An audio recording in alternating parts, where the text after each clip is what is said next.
সবাইকে শুভেচ্ছা, অভিনন্দন, ভালোবাসা। আমি জানি সবাই সুস্থ রয়েছেন, ভালো রয়েছেন, আর সুস্থ ভালো থাকবেন। কেন বলছি জানেন? এটা মণিপুর নয়, এটা হাতরাস নয়, এটা পশ্চিম বাংলা, যেখানে জনদরদি রয়েছেন। এই জনদরদি সবাইকে একসাথে নিয়ে চলতে জানেন। এনার কাছে সবাই সমান। তাই আমি জানি, আপনারাও জানেন যে আমরা সবাই একসাথে সুরক্ষিত আছি।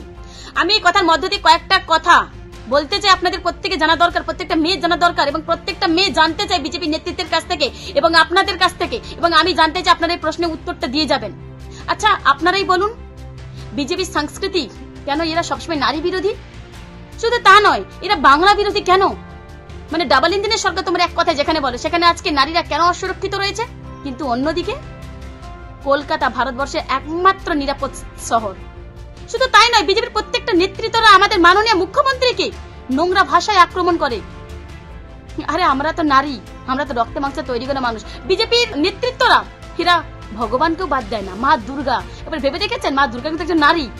দেখো, এরা আমার মানুষের রক্তে মাংস তৈরি করা নারীদের মধ্য দিয়ে ভগবানকে তুলে ধরেছেন। ভগবানকে অপমান করতে ছাড়েন না। প্রত্যেকটা বাংলার মানুষ নারীদের প্রতি এতটা অপমান কিছুতেই সহ্য করবে না। তাই আগামী 10ই মার্চ কলকাতা ব্রিগেড জনগর্জনের সভায় বাংলার প্রত্যেকটা মানুষ গর্জে উঠবে এবং আওয়াজ তুলবে বিজেপির বিরুদ্ধে। বিজেপিদের এই কুৎসা মনোভাবের বিরুদ্ধে গর্জে উঠবে বাংলা।